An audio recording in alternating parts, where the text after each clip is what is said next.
महंगाई बड़ी ज़ोर की हो गई, गरीब आदमी की आजमाइश बढ़ गई। हमेशा महंगाई से गरीब लोग मुतासिर होते हैं। अमीरों की तो चीज़ें महंगी हो जाती हैं, वो तो सिंगल उन्होंने जमा की होती हैं, महंगी होती हैं तो डबल में बेचते हैं। गरीब पिसता है। लेकिन दुख की बात यह है कि हम एक दूसरे का साथ नहीं देते। मकरूज़ ज़हनी अज़ियत का शिकार है। 3 दिन है ना ईद के, तो एक जोड़े से भी गुजारे जा सकते हैं। हमने इस ईद पे कोशिश करनी है कि हमारी गली में, हमारे मोहल्ले में, हमारे दाएं बाएं थोड़ा सफ़र करें, बच्चों को देखें, सरकारी स्कूल से निकलते बच्चों को देखें, मसाजिद मदारस से निकलते बच्चों को देखें। हम ना एक एक दो दो का साथ दें। ये जितनी सियासी जमातें काम कर रही हैं, जिनकी हुकूमत थी, जिनकी है, पता नहीं कल किसकी आएगी, मैं तो ज़ाती तौर पर इनसे पूरा मायूस हूँ। मुझे तो नहीं लगता कि जितने लोग आज तक हुकूमत कर चुके हैं, बार बार आते हैं या पिछली हुकूमत गई है, इनके पास कोई प्लान ही नहीं है। कि तो बेचारे एक दूसरे की टांगें खींचने के अलावा ना कुछ कर सके हैं, ना उम्मीद है कुछ करेंगे। लेकिन गरीब की तकलीफ़ बढ़ गई है।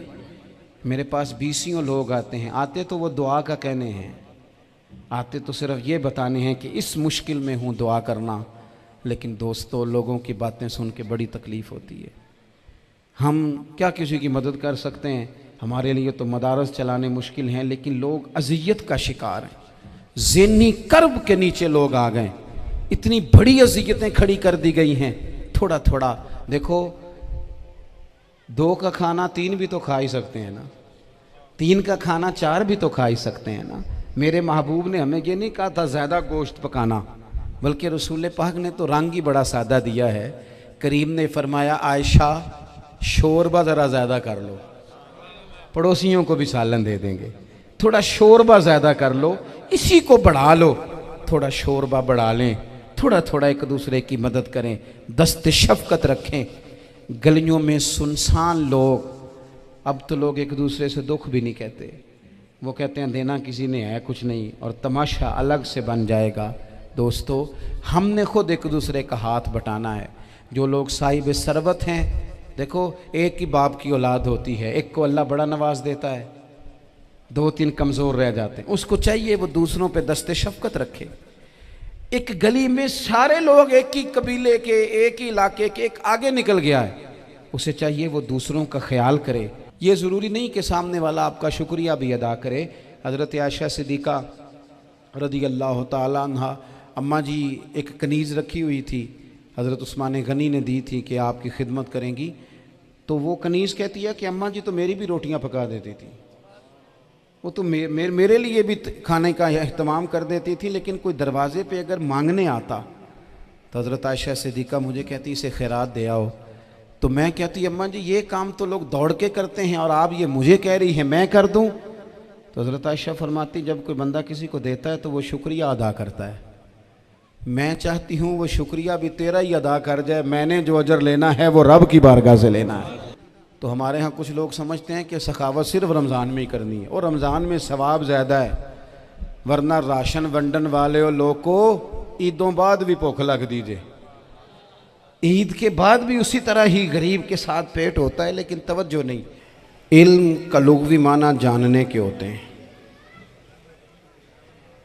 इल्म हासिल किया जाता है किसी चीज़ की मारिफत को हासिल करने के लिए। जब हम कोई इल्म हासिल करते हैं तो हम ये चाहते हैं कि हमें उस चीज़ के नफ़ा और नुकसान का पता चल जाए। और जब हम दीनी इल्म हासिल करते हैं तो उसका मकसद ये होता है कि हमें रज़ाइल और खसाइल इन दोनों की खबर हो जाए। खैर क्या है, शर क्या है, उसमें तमीज़ का मलका हमें नसीब हो जाए। अच्छाई और बुराई खुलकर हमारे सामने वाज़े हो जाए, ये मकसूद होता है इल्म से। इल्म से, तालीम से मकसद ज़्यादा बातें करना नहीं होता। एक आदमी बहुत ज़्यादा बातें करता है तो शायद बड़ा आलिम है, एक शख्स बहुत ज़्यादा गुफ्तगू करता है तो उसके पास मालूमात ज़्यादा, ऐसा नहीं। बल्कि हज़रत अब्दुल्लाह इब्न मसूद रज़ी अल्लाह ताला अन्हु से जब किसी ने पूछा था कि बड़ा आलिम कौन होता है, तो आप फरमाने लगे जो रब से ज़्यादा डरे वो बड़ा आलिम है। اور دلیل انہوں نے یہ دی کہ اللہ کریم نے قرآن مجید میں فرمایا ہے کہ انما یخشی اللہ من عبادہ العلماء، اللہ کے بندوں میں سے جو عالم ہیں وہ رب سے ڈرتے ہیں۔ تو دینی تعلیم، اس کی معلومات حاصل کرنے کی کوشش کریں، صحیح کریں۔ قرآن مجید کی ایک آیہ کریمہ کا کچھ حصہ جو میں نے تلاوت کیا، اس میں اللہ کریم نے فرمایا اپنے محبوب سے، کہا وَقُلْ رَبِّ زِدْنِی عِلْمًا، اے محبوب آپ میری بارگاہ میں یہ دعا مانگیں، آپ یہ عرض کریں کہ اے رب میرے علم میں اضافہ کر دے، اے مالک میرے علم میں اضافہ کر دے۔ بہت ساری چیزیں ایسی ہوتی ہیں جن کی زیادتی ٹھیک نہیں ہوتی، وہ زیادہ ہو جائیں تو نقصان کرتی ہیں، لیکن علم ایک ایسی چیز ہے کہ جس کے بارے میں رب کریم نے کہا کہ محبوب آپ دعا مانگیں کہ آپ کو زیادہ علم دیا جائے۔ اور پھر علم ایک ایسی چیز ہے کہ کوئی بھی آدمی یہ دعویٰ نہ کرے کہ میں نے بڑا حاصل کر لیا ہے، میری اب تکمیل ہو گئی ہے، میں اب مکمل ہو گیا ہوں۔ جن کو اللہ نے غیب کے خزانوں کی کنجیاں دی ہیں نا، ان سے بھی رب کریم نے کہا ہے کہ محبوب آپ دعا کریں کہ مالک میرے علم میں اضافہ کر دے۔ تو جب وہاں تک یہ بات ہے تو پھر عام آدمی کو بھی چاہیے کہ وہ اپنی معلومات میں اضافے کا شوق پیدا کرے۔ اور تیسری بات یہ کہ جو حضور کے علم شریف پر بات کرتے ہیں وہ بھی اس آیت سے سیکھیں کہ حضور کا علم تو ہر روز رب اس میں اضافہ فرما رہا ہے، تو ہر روز اضافہ ہو رہا ہے۔ وَلَلْآخِرَةُ خَيْرٌ لَكَ مِنَ الْأُولَىٰ، ہر روز ترقی ہو رہی ہے حضور کے علم شریف کی بھی۔ تو ہمارے ہاں زیادہ تر لوگ بات اس لیے سیکھتے ہیں کہ میں کوئی کہیں سے مسئلہ سیکھوں گا پھر جا کے اپنی مسجد کے امام کو تنگ کروں گا کہ وہاں تو میں یہ سن کے آیا ہوں تو یہاں یہ کام کیوں نہیں ہوتا۔ میں کوئی بات سیکھوں گا تو پھر میں اس سے بحث کا دروازہ کھولوں گا۔ علم کا مطلب ہی اپنے آپ کو سنوارنا ہے۔ معلومات حاصل کرنے کا مطلب یہ کہ آپ کے عمل میں پختگی آئے، آپ کے کردار میں پختگی آئے، آپ نے جو سیکھا ہے آپ اس کے مطابق اپنے آپ کو ڈھالیں۔ مسلم شریف میں موجود ہے، نبی پاک صلی اللہ علیہ وسلم نے دعا مانگی ہے، اے اللہ میں اس علم سے تیری پناہ مانگتا ہوں جو علم تو ہو پر نفع والا نہ ہو۔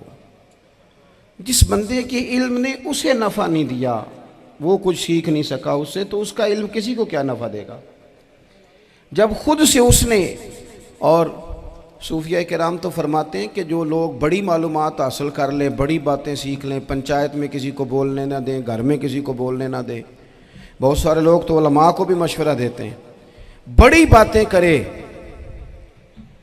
لیکن عمل کے لحاظ سے بندہ زیرو ہو تو اہل دل فرماتے ہیں اس کی صحبت سے بچو۔